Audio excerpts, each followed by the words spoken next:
എല്ലാവർക്കും സുഖമാണല്ലോ കൂട്ടുകാരെ. നമുക്കൊക്കെ സുഖമാണ് കേട്ടോ. അൽഹംദുലില്ലാ റാഹത്തായിട്ട് പോകുന്നുണ്ട്.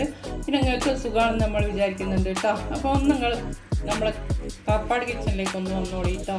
അപ്പോൾ നമ്മളൊരു ചെറിയ വീഡിയോ ആയിട്ടാണ് നിങ്ങളുടെ മുമ്പിലേക്ക് വന്നത്. എന്നാലും നല്ല ഹെൽത്തി ആയിട്ടുള്ളതാണ് കേട്ടോ. ഒരു പെരട്ട് പോലെ ഒരു ചെറുങ്ങനുള്ളൊരു കറിയാണ് ഞാൻ വെക്കാൻ പോകുന്നത്. ആലു പാലക്ക് വെച്ചിട്ടുള്ളതാണ് കേട്ടോ. നല്ല ഫ്രഷ് ആയിട്ടുള്ള പാലക്ക് കിട്ടിയിട്ടുണ്ട്. അപ്പോൾ നമുക്കിതൊന്ന് ചെറുതായിട്ട് അരിഞ്ഞെടുക്കണം. ഉരുളക്കിഴങ്ങ്, പച്ചമുളക് കേട്ടോ. അപ്പോൾ കുറച്ച് എണ്ണ ഒഴിച്ചു കൊടുക്കുന്നുണ്ട്. അപ്പോൾ എണ്ണ ഒഴിച്ചു കൊടുത്തിട്ടുണ്ട്. ഞാൻ ജീരകം ഇട്ട് കൊടുക്കുന്നുണ്ട് കേട്ടോ. അപ്പോൾ എന്താണെന്ന് വെച്ചാൽ നമുക്ക് ഗ്യാസിൻ്റെ പ്രശ്നമൊന്നും ഉണ്ടാവില്ല കേട്ടോ. അതൊന്ന് പൊട്ടി വരട്ടെ. അപ്പോൾ ജീരകം ഇവിടെ മൂത്തിട്ടുണ്ട്. അപ്പോൾ ഞാൻ വെളുത്തുള്ളി ഇട്ട് കൊടുക്കുന്നുണ്ട്. കൂടെ തന്നെ പച്ചമുളക്. ഇപ്പോൾ പച്ചമുളക്, വെളുത്തുള്ളി എല്ലാം മൂത്ത് വന്നിട്ടുണ്ട്. ഞാനിപ്പോൾ ഉരുളക്കിഴങ്ങ് ഇട്ട് കൊടുക്കണം കേട്ടോ.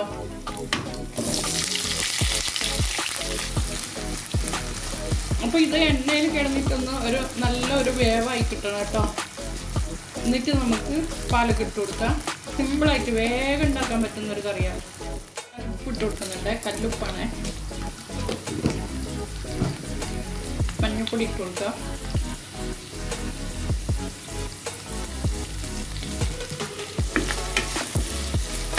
ഒന്ന് ഇളക്കി കൊടുക്കാം.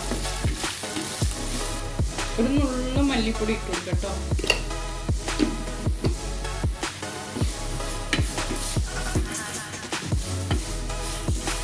നല്ലോണം വഴറ്റിയിട്ട് നമുക്കൊന്ന് പാലൊക്കെ ഇട്ട് കൊടുക്കാം.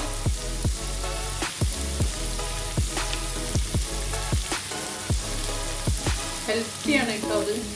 പാലക്കിൻ്റെ അല്ല, പാലക്ക് ചീര എന്ന് പറയുന്ന ആലു പാലക്ക്.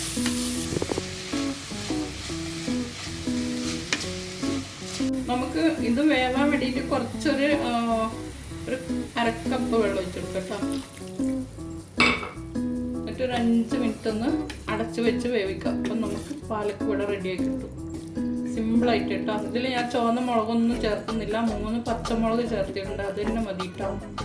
അപ്പോൾ ഇതാ നമ്മളെ കറി ഇവിടെ റെഡി ആയിട്ടുണ്ട് കേട്ടോ. കറി എന്ന് പറയാൻ പറ്റൂല, പെരട്ട് കേട്ടോ. കാരണം എന്താ പറയുക, ഇവിടെ നല്ലോണം വെന്തിട്ടുണ്ട് കേട്ടോ ഉരുളക്കിഴങ്ങ്. ഇത് മാത്രം മതി നമുക്ക് ചോറുന്നാൻ, വേറെ ഒരു സാധനവും വേണ്ട. അപ്പോൾ ഇതാ കൂട്ടുകാരെ എല്ലാവരും ഒന്ന് ഇങ്ങനെ ഉണ്ടാക്കി നോക്കിയിട്ട് ഒന്ന് നിങ്ങൾ കമൻറ്റ് ചെയ്യണം കേട്ടോ. ഒന്ന് കാപ്പാടിനെ സപ്പോർട്ട് ചെയ്യുക, ലൈക്ക് ചെയ്യുക. ഒന്ന് നിങ്ങളെ കുടുംബക്കാർക്കൊക്കെ ഒന്ന് അയച്ചു കൊടുക്കുക. അപ്പോൾ പാലക്ക് ചീര കിട്ടുകയാണെങ്കിൽ